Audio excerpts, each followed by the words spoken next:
To the VA is HiveMeet. I'm Andrew Wooden, and we're streaming live to YouTube.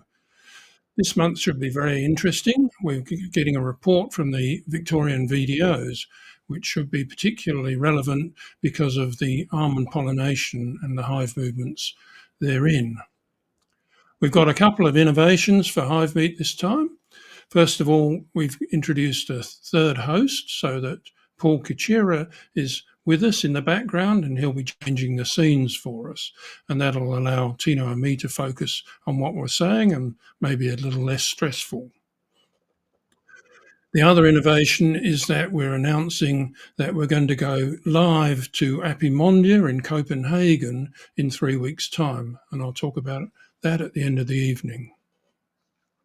Now, this is an interactive session, so we want you to put your questions into the chat box on the right-hand side of your screen.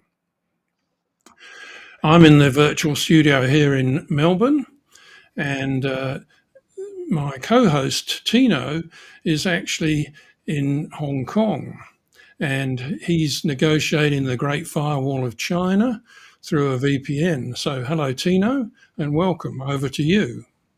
Thanks very much, Andrew. Why don't we take a look at the heat map for Victoria?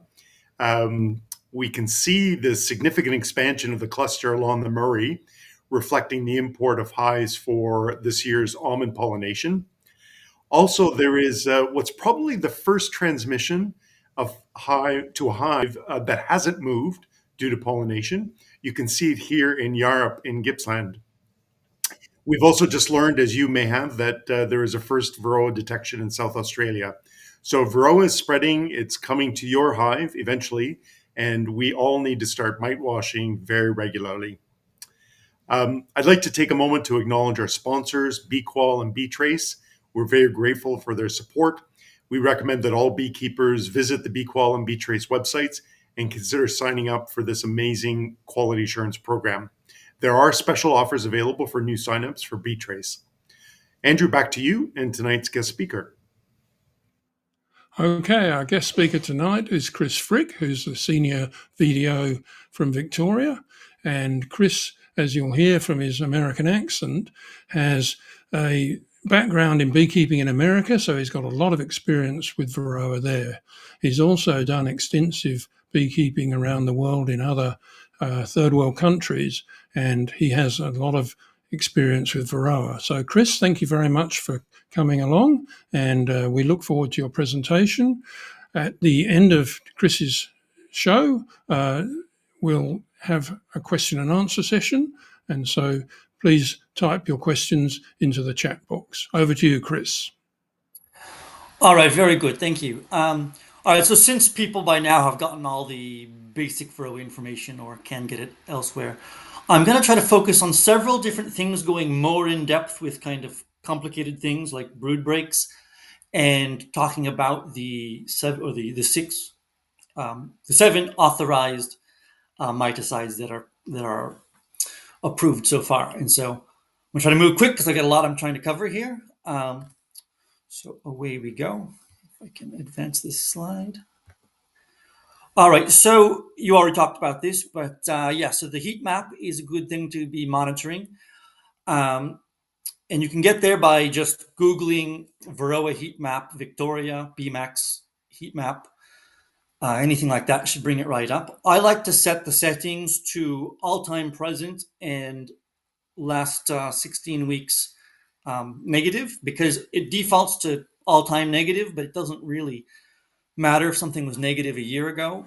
So that's what I typically, so that's why you see less blue hexes on this map than the one you showed before. And so the new ones, you can see I've circled, these are the new ones in the last month. And so you can see there's a lot just in the last month. And most of those, the ones you see up by the river up in the almonds, were literally just the 2 weeks. So it's been happening a lot lately. And as you pointed out, down here in Yarram, this beekeeper had not moved his hives. he just stayed there, and Varroa came to him. And you can see he's 150 kilometers from anyone else. He is next to a state forest that does have public bee sites. He didn't know specifically if anyone was there. But I think this is a really good case study that it could happen to anyone. Don't just assume because it's not near you on the map that you're safe. You don't need to do washes. You don't need to think about it. Because the way it moves around on trucks of commercial bees at 100 kilometers an hour down a road, it could show up really anywhere at any time. So it's definitely good to pay attention to the heat map. And if you get Varroa, please notify BMAX, call the plant pest hotline, so that we can put it on the map, because the map's only as useful as people make use of it. I keep pushing the wrong button here. All right. And so part of the reason why it's showing up so much here is the curves of the populations of Varroa and bees. Basically, the population curve of Varroa is inevitably going to follow slightly behind the population curve of the bees because they reproduce in the brood. And so this time of year, and so in winter, it just kind of simmers and doesn't really do anything. And then when the bees start building up the brood in spring, then the Varroa all runs into those capped broods and starts reproducing. And so that's why the other kind of flurry of detections on that map all kind of showed up in April, because if you look at April on this map, that's where the ratio of brood to bees is lowest. And of course, the alcohol wash is just detecting the bees that aren't under cappings. So you're going to make most of your detections at that time of the year. And at this time of the year, it can be kind of misleading because there's so much brood compared to the bees. It's hard to detect. And kind of on that note, if you get just a dozen Varroa, in your hive because you were near someone else in pollination, that might not reach detectable thresholds for 4 to 6 months. And so that's why it's really hard to figure out where it is, because it could be undetectable in places for a long time. Advancing. So the Varroa is going to go through several distinct phases. And if you see this red squiggle on here, this isn't just a decoration. This is kind of illustrating abstractly the situation. So we're in this unusual circumstance where Varroa is in certain places and not others, and people are making strategic decisions about where they want to go. And this is very interesting because so much of what we read about Varroa and watch YouTube videos and try to take lessons from other countries, they don't talk about this phase because it only lasts for a year or two and then it's never again. But it's an interesting time for especially commercial beekeepers because every decision is very strategic. Do you go there? There's possibly other positive beekeepers going to that same place. Do you stay in a place and hope you're safe? And when we talk about the pyramid of integrated pest management, the cultural stage of trying to minimize and avoid Varroa is really, really key in this point. Then, of course, we're going to go into and even the people that get Varroa at this stage, like the people that got it last year were only treating 1 or 2 times last year. So when you're the first person to get it, it builds up very, very slowly, seemingly. But then once we kind of enter the acute phase proper, when all the feral colonies all have Varroa, reinfestation becomes really bad. And they've been experiencing this in New South Wales for the last 2 years or so of just constant reinfestation. You do a treatment, you're almost at threshold almost immediately again. So we go from easing into it to suddenly a nightmare situation of Varroa to, again, kind of this unusual stage of this intermediate stage where the feral colonies all collapse and we'll actually have a little bit of a break for a moment there. And then finally we'll reach the chronic or establishment phase where it's kind of stable for the foreseeable future for a long time after that. But yeah, so in this stage, again, people are making strategic decisions, trying to avoid it, especially commercial beekeepers going to pollination. It's really key to call the person that's arranging the pollination, find out, who else is going there, if there's any requirements they're putting on for people for negative mite testing, strategic decisions like that. One thing I'll talk a bit more about here is going to one brood box. A lot of lessons we're getting here in Victoria come not only from the rest of the world, but from New South Wales first, where the 10 frame box is standard.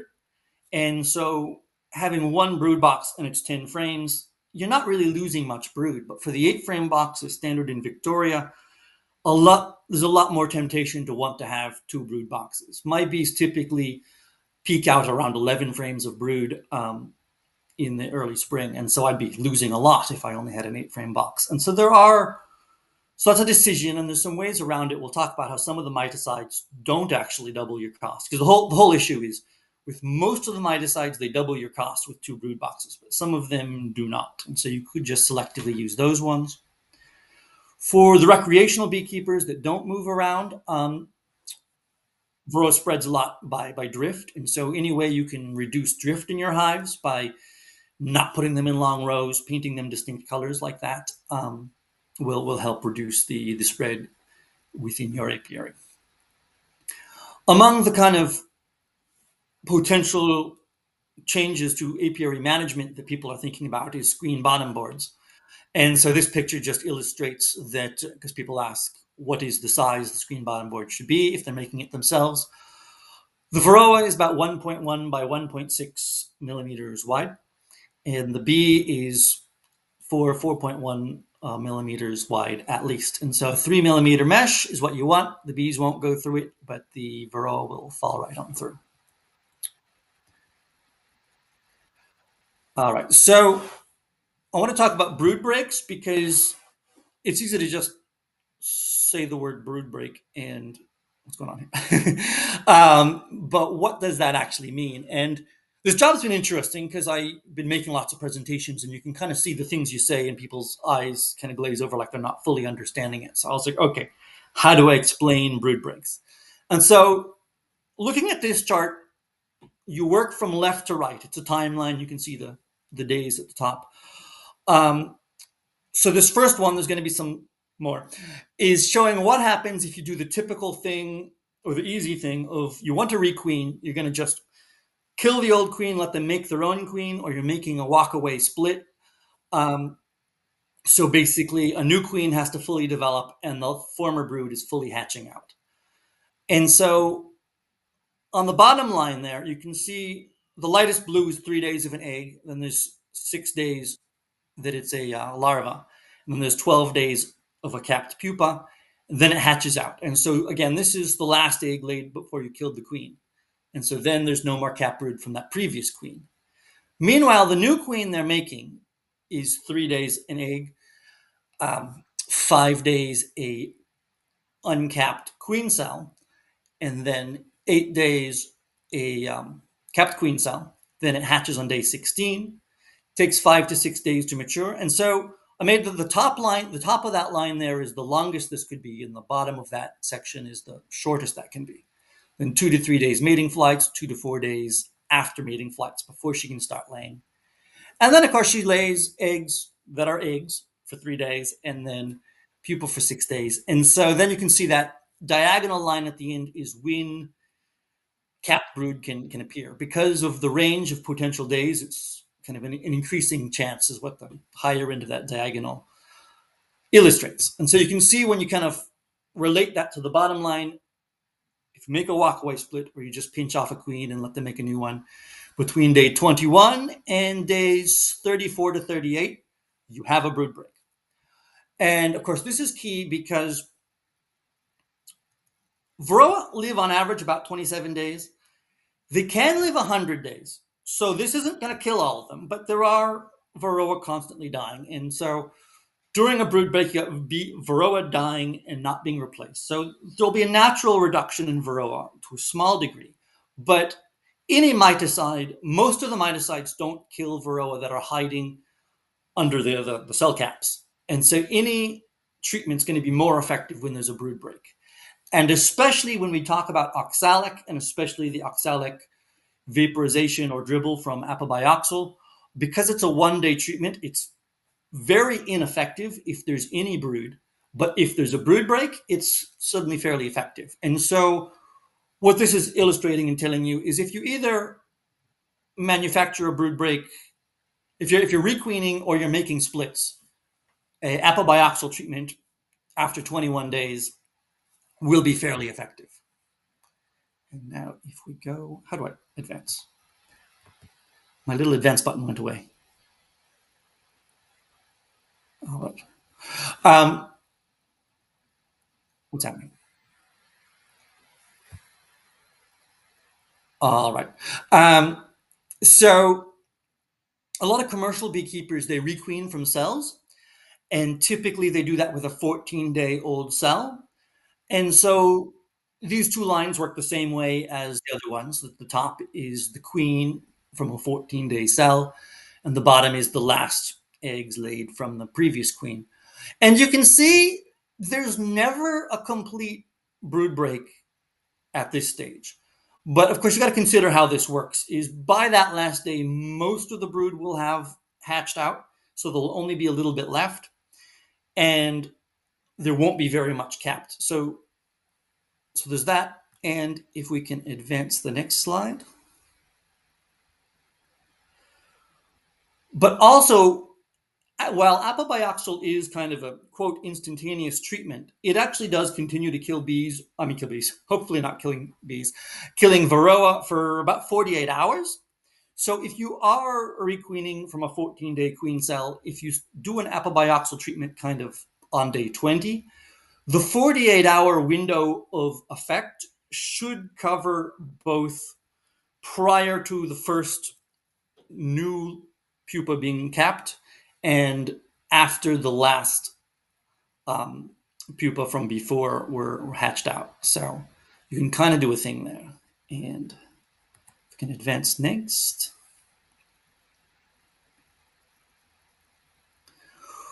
Or there's some finagly ways around it, like this involves going into the hive twice, but if you kill the queen and then wait 2 days to put in your 14-day queen, then you will definitely have a brood break. Or alternatively, you could requeen with a 12-day queen cell, but they're a bit fragile, so I don't really know if that will be practical. It kind of remains to be seen. But so there's some potential ways to work around that. We can advance. Oh, my button came back. Here we go. All right.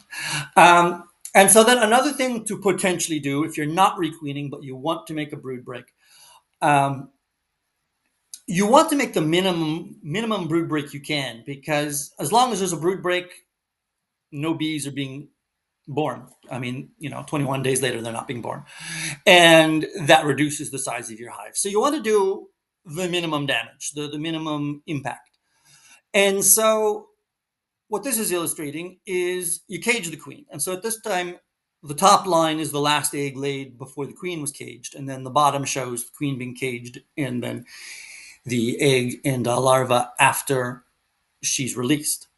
And so you can see if you cage her for 13 days, you'll have a 1-day brood break. However, because if the weather's colder, it could actually take up to 2 days longer for them to hatch out. It's not necessarily 21 days. And so this is the minimum. I would say probably to cover your bases, you'd want to cage her for 14 days or so. And then, of course, there's a whole situation with the drones, but that's easy got around if you just do a drone frame removal on the 21st day as well. So this hopefully illustrates how brood breaks could work. And all right. So now another thing that talking about resistance from repeated miticide use. This is a kind of demonstration we came up with that seemed to get good reactions from people. So this is kind of 10 varroa sort of looking like they're in a petri dish. And I've color-coded the varroa to imagine the varroas that are different colors are just have naturally have a chromosome giving them resistance to the miticide of that color. And so if we advance the slide, so we're treating with this mustard-colored miticide. We're killing everything that's not resistant, and there's these 2 that are surviving. And you see it's the same right now. And if we advance, what happens is the ones that survive, of course, are the only ones reproducing after the miticide has happened. And so they won't pass their genes to 100% of their offspring, but they will pass this resistance gene to a larger percentage of mites than existed prior to this. And so now this is going to diverge where on the left, we're treating with the same thing again. You can see it's already going to be less effective. And we're treating with a different miticide on the right, killing a different set of mites. And so then we end up with an increasing number of resistant mites on the left and not on the right. And we're going to keep doing this, and you can see what's happening. In reality, obviously, this is exaggerated. The resistant gene might be in like 1 out of 1,000 bees and pass it on to a small percentage. But over a few years, this is what ends up happening until eventually you're doing this treatment. It was very ineffective, as you see on the left. And with the rotation, it's just as effective as ever on the right. And this is what actually happened in the United States, basically, where they were just using amitraz over and over and over again. And the mites have become resistant to it. All right, so now moving into the miticides themselves. It's confusing because they all have different pros and cons. And so we're trying to figure out a way to kind of convey that to people. And so we're trying to put these kind of symbols here. You can see the hexagon is going to indicate the ones you can use with the honey supers. The orangey brood colored thing with the line through it indicates that it's not effective if there's brood present, and then the double brood boxes to indicate that it doesn't double your costs if there's double brood box, as well as the sun symbol shows the ones that have the temperature constraints.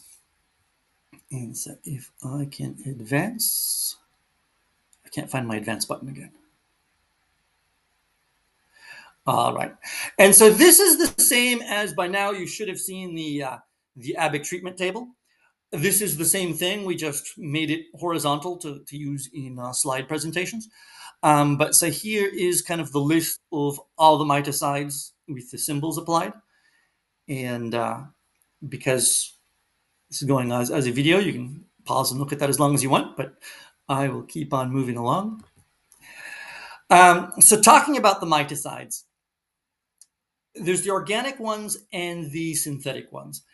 And a lot of people's inclination is, oh, organic is warm and fuzzy and, quote, soft, and I definitely want to do organic. But it's not as simple as that, because the organic ones, because they work on a more basic level, they're actually harsher on the bees.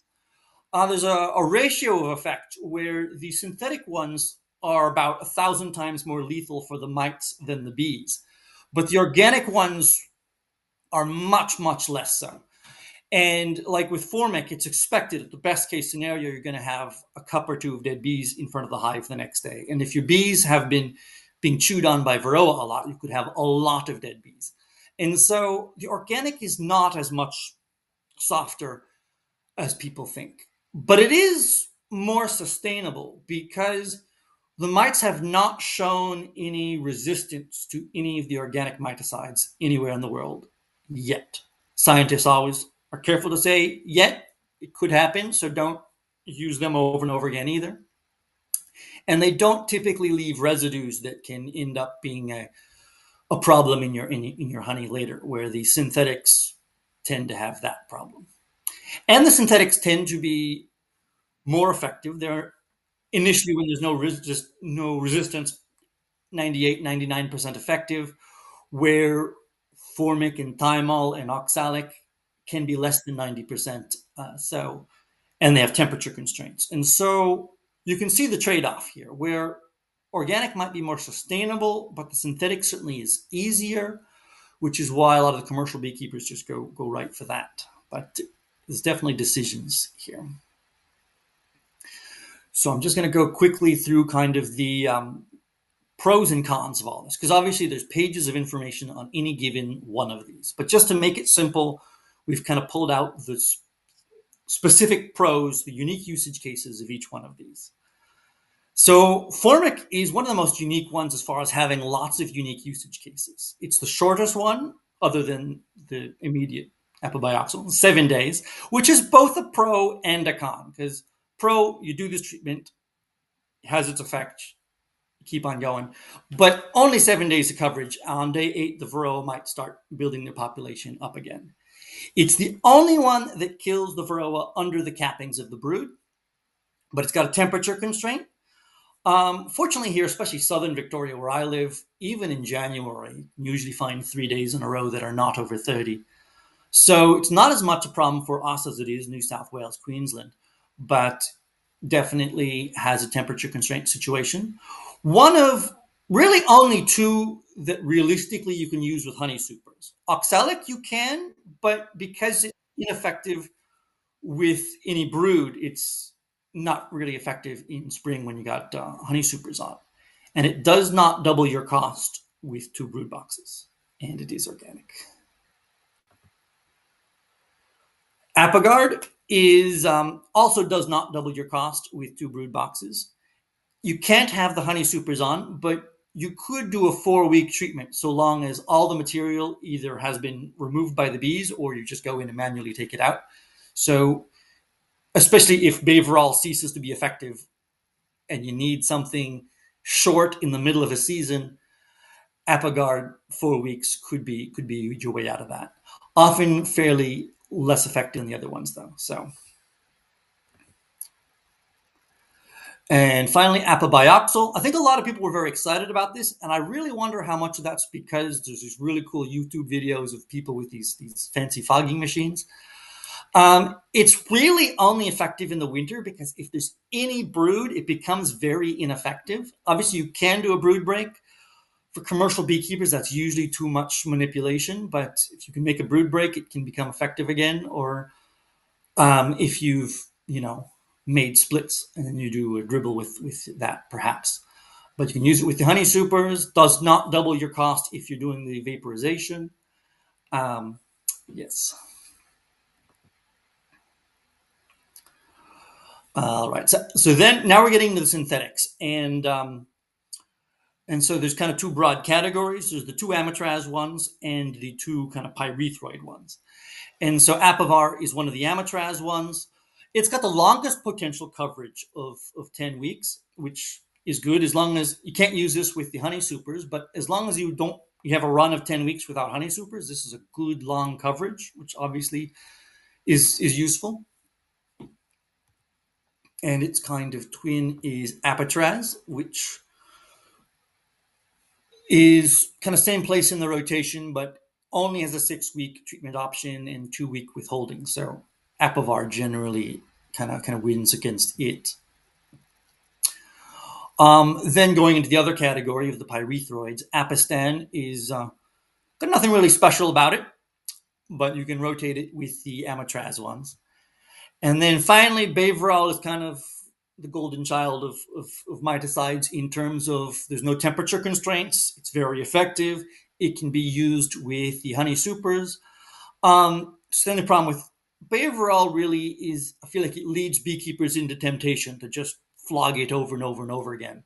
And if it becomes ineffective, which it will if people keep doing this, then we're in a really sticky situation.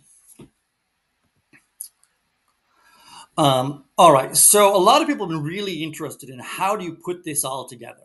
And so this is kind of several very simple kind of scenarios I put together. And again, this is not a prescription. Don't just blindly follow this, but I want you to kind of get the idea for both how this works and how you can make a very simple thing, like just in a lined notebook. You can put out the months of the year and make a plan this way. And so you can see in this scenario, I like the idea of having Apivar basically right up until you're putting the honey supers on, because again, you can have that 10-week coverage.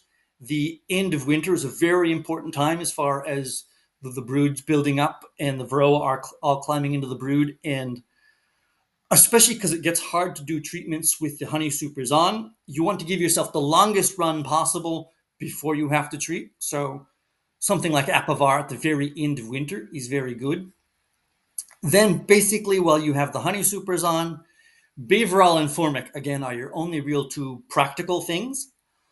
And again, Formic has the temperature consideration. So here I kind of have Baverol, Formic, Baverol. But if you're somewhere that starts getting hot in December, January, maybe you want to have Formic as your first treatment in spring, and then Baverol after that. And again, this is kind of a nightmare situation where you're having to treat, in this case, 5 times. Potentially it could be when we get in the absolute thick of things, but ultimately we will get beyond this. Can I advance the slide again? My button keeps going away. All right, so if you do have a mid-season break, then you can put something else in there. I actually made this slide, so we're rotating Apivar to Apitraz because they both on the label say 1 use per year, but then later I learned that apparently that's 1 use between them. But still, I think using Apivar and then Apitraz is the lesser of 2 evils versus just doing Baverol back-to-back, I think is certainly the much worse option. Next. So basically, what it boils down to is some kind of treatment at the very end of winter. And then Baverol, especially for commercial beekeepers, they love their Baverol, but you've got to, in this initial acute stage, have something to rotate with Baverol. And so this one is just kind of at a basic. You need 2 things you're going to treat in the year. And if the temperature doesn't suit for Formic in the middle of the year, you're really going to have to plan around that. Next. And at least what I'm seeing, my head is over part of this scenario. There we go. The good news is it won't always be like this. And so when we get to the establishment phase, it'll probably be more like 3 treatments a year. And so you can see it gets a lot easier once you get to that stage. And some people have talked about, I've got friends in Canada and Varroa is not a problem because they just treat before and after the season. But that's because they've got like a 6-week season and they can easily treat on either side of it. We've got a blessing and a curse at the same time where we could potentially be producing honey from October through March, April. But then it really becomes hard to figure out when you're going to do a treatment. Oops, I think. Yeah. Oh no, I did advance one more. But so then you see the new chart on the left here. If Baverol becomes ineffective, suddenly you start having to get really creative to try to figure out how you're going to do all your treatments throughout the year. And so we really want to put off Baverol becoming ineffective for as long as possible. A lot of people are interested in going organic. So this is kind of a scenario that's going organic with Formic, a lot of drone frame culling, Apigard, Informic, and Apobioxol. And so from what I hear, this is really involves a whole lot of work. And I think people that have tried this have inevitably ended up having to go synthetic eventually. Like it's apparently very, very difficult. Can we advance again? It gets a little bit easier when Aluin cap, which is still an unknown number of weeks or months away, is a slow release oxalic. But when just kind of for warning about that, it's ineffective in spring from everything I've read. And so it could get you out of situations on kind of the autumn, but it just can't keep up with mites in the spring. So that's where Aluin cap will fit in once it becomes authorized. All right, I'm near the very end here, I promise. This is my second to last slide. So the Australian Colos survey is now live.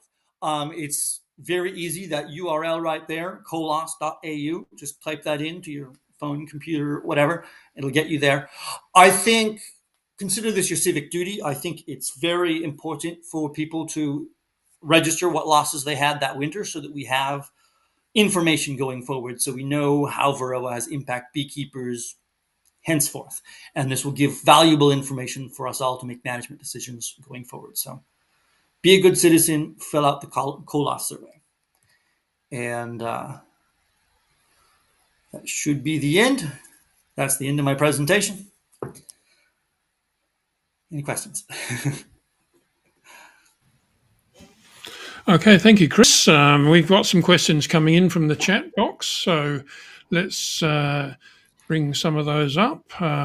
First of all, there's one from rather a controversial one. Let's bring that one up from Tony. There you go. it's illegal. We know it's illegal to make your own strips and not use the registered product. But why shouldn't he go down to Bunnings and buy them there?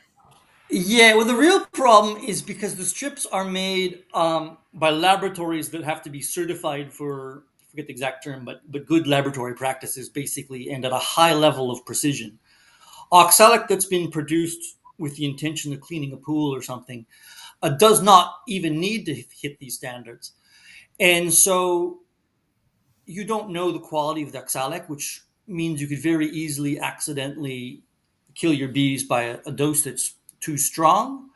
And I've also heard reports that one person I talked to said that he had a background in laboratory science, and he had tested the quality of the oxalic himself and found it high on heavy metals, which at that point, that not only could get you in trouble when they do the MRL testing, but that's an actual human health risk. And every beekeeper I know genuinely doesn't, is proud of the quality of the product, doesn't want to cause a human health risk. So I would steer very clear of any potential to do that. All right, best time to do a brood break. Yeah, it's good for could be good for swarm prevention. You've got to be careful though, because of course, if you suddenly cage the queen or remove her, and there's eggs in swarming season, the bees will immediately, eagerly start swarm cells from the eggs they have there. So you've got to make sure that doesn't happen. It could be effective in the early autumn as well. You really don't want to do it in the late autumn though, because that's when your winter bees are being born, who have to, live 120 days or so to survive the winter and get you through that. And if you think, oh, I'll just cause a brood break in mid-April, you might be dooming your hive, because bees that weren't born to be winter bees, only have about 40-day maximum lifespan and will not survive the winter. So yeah. Okay, there's another question here about brood breaks. Do you recommend caging the queen? And does that result in supersedure? So you partly answered that already. Sorry. Yeah. There's lots of different variety of queen cages. I don't know if any one is necessarily better than another one. I know as a beginning beekeeper, people are often very, very reluctant to handle the queen more than they can, more than they have to. But basically, put her in a little cage with some attendants, and then leave her in the hive there so the bees can feed her. There's some other cages that are a bit bigger that might be easier to kind of coax her in if you're awkward about this. And then, of course, another thing we've been talking about a lot is these kind of full frame queen cages that can confine her onto a whole frame. And that would be very easy, because you see the queen on that frame and you just put it into that cage and put the kind of lid over it and constrain her into there. So yeah. And as far as increased supersedure, if it's one of these cases where you're leaving the queen in the hive, it shouldn't be too much, because her pheromone is still spreading around, and it's expelling the pheromone or lack thereof that generally leads to supersedure. So as long as she's in a cage in the middle of the hive, you should be all right. There's a little bit that also kind of her tarsal pheromone from walking around kind of feeds into this, as well as pheromones from larvae, but you should be good.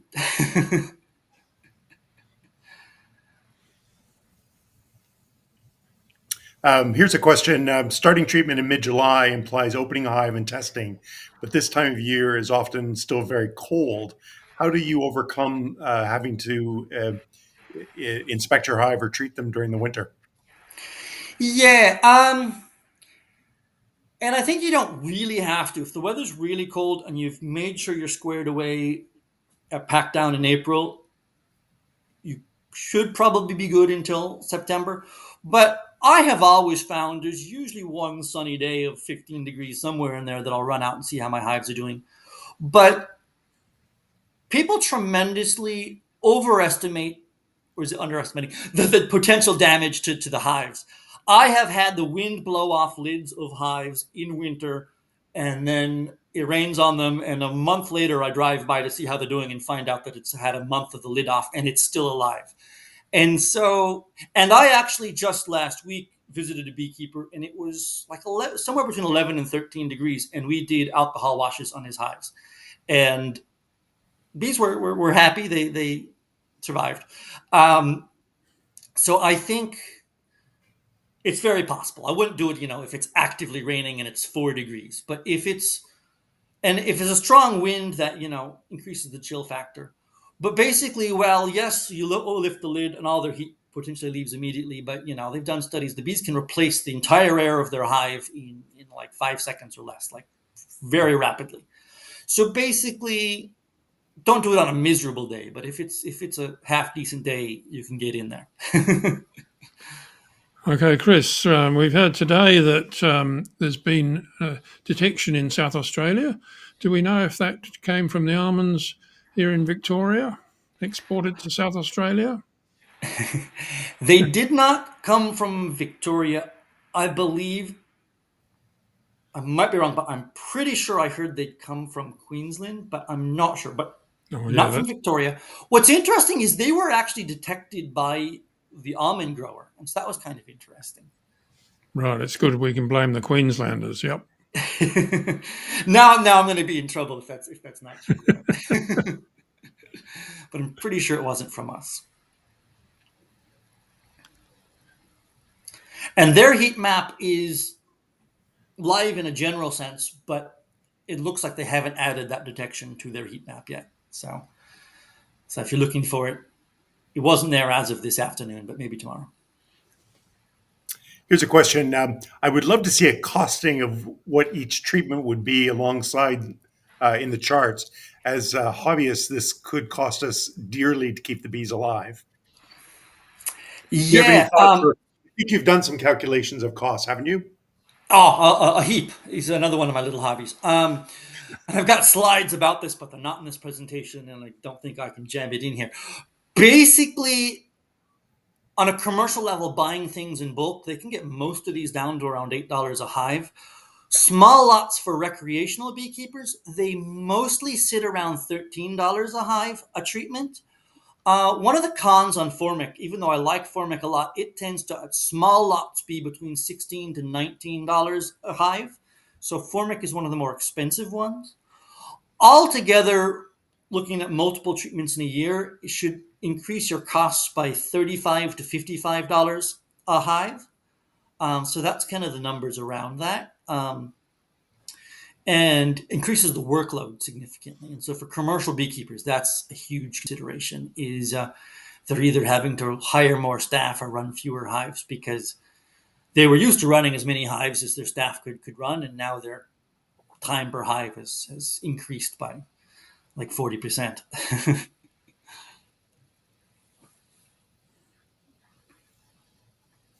And another question, is it possible, just in terms of planning and thinking about the season to come during the reinfestation phase, the beekeepers may have to accept that they're going to sacrifice honey production just to do treatments and keep their hives alive? Yeah, absolutely. And like I said, especially if they end up in a sticky spot with Baverol, if Baverol becomes ineffective, they're going to have to take their bees off of a honey flow to do the treatment. And technically, the label for Baverol says to try to avoid treating while you're on a flow. But again, like we're in a stuck spot there. But yeah, it's probably.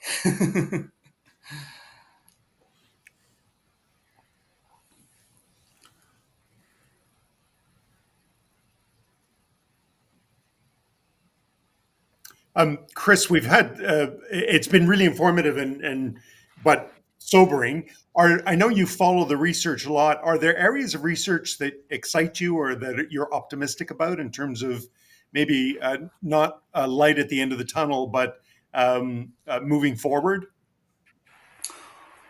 Well, I mean, there kind of is a light at the end of the tunnel where, like, there's some interesting things about the dsRNA and some other interesting treatments, but those are still at the end of the day treatments.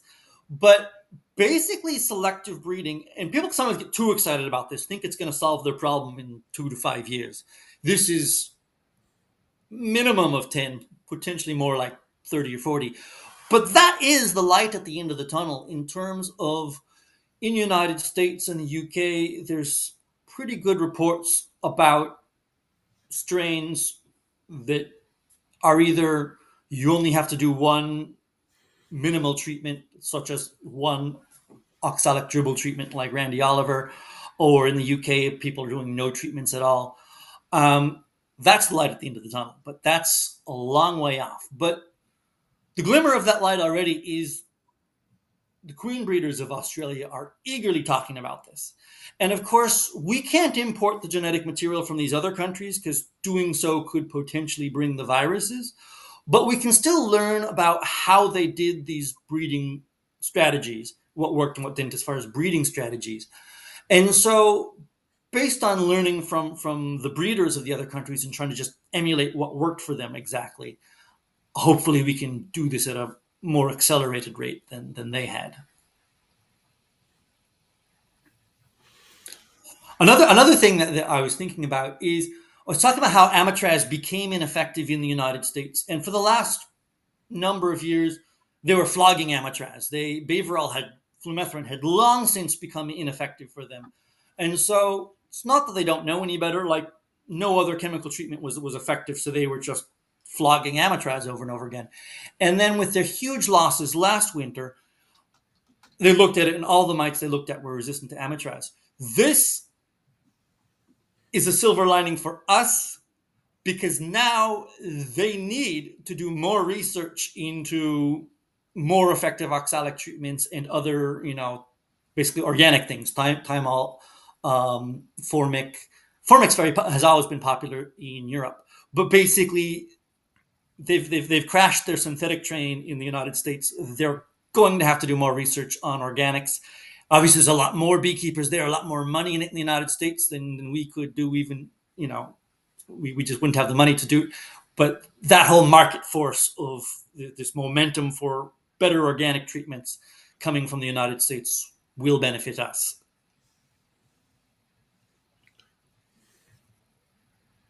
That's great. Thanks so much. That was an excellent presentation, and I hope everyone enjoyed it. We now are going to transition to the VAA update, where we hear information about projects that the VAA is involved in. And I have the pleasure of introducing Peter Daw, who is one of the volunteers who is on the organizing committee for the Melbourne Royal Show. And she's going to be talking about opportunities to volunteer and help the VAA out at the show. I'll turn it over to you, Peter. Thanks, Tino. If people are not aware, the Melbourne Royal Show starts in 3 weeks' time. I'm sure that a lot of Victorians got their minds on the AFL Grand Final, but I know at the VAA we've got our minds on the Melbourne Royal Show. The committee has put together the best honey and honey products available in Victoria to be sold at the show. To do this, we need a few more volunteers. No experience is required, just a passion for bees and honey. So as part of the deal, you get free admission to the Melbourne Royal Show. So you can either check out all the attractions available, hop on a few rides, pick up some show bags prior to or after your shift. We would love to see some more volunteers that are passionate about bees and honey. Don't forget, you'll be able to receive 20% discount on all the products that we have on sale at the booth and 20% discount on the VAA merchandise that we'll have on sale as well. The following is the dates and times that we need a few more volunteers. As I said, you don't have to be experienced. We've got a few beginners coming along for their very first time, and we've got a lot of experienced people as well. You'll get to meet new beekeepers, which is the best part, I think, of the VAA booth at the Melbourne Royal Show. So if you're interested, please just send me an email at the email address on the slide, and I look forward to seeing lots of emails. Thank you very much. Okay, I'm going to wind things up now. So next month we have Alan Riak, who is the Education Officer and former President of the Scottish Beekeepers Association. Alan has about 20 hives between Glasgow and Edinburgh, and he's done about 30 years' experience with Varroa. So he'll have some very interesting things to tell us. As I mentioned before, we've got this innovative, exciting event coming up, which is Apimondia in Copenhagen, and we're going to live cross there to the exhibition floor on the 25th of September, and it'll be at 9 p.m. because of the time difference. So we'll have Chris Frick and as well Lindsay Callaway and Mike Allerton, amongst others, possibly some other Australians who will be there, who will be telling us what's new at Apimondia. So that's a very exciting development. Thank you very much for watching HiveMeet, and a special thanks to Chris Frick for his presentation. And I forgot to mention when I was introducing him that in his spare time, he's also the editor of the Australasian Beekeeper Journal. So he's a busy chap. Now, I was giving a talk at a regional bee club a couple of weeks ago, and one of the audience members spontaneously said that they'd never met an influencer face to face before, which obviously delighted me. And I said to him, when you get to 100,000 followers, Google starts to pay you some real money. And so because I've got up to 100 followers, I'm well on the way to that. HiveMeet is here for Victorians to help us to learn how to keep bees in the presence of Varroa. Thanks very much for listening, and we'll see you next month and also on the 25th of September for our special outside broadcast. Thanks and good night.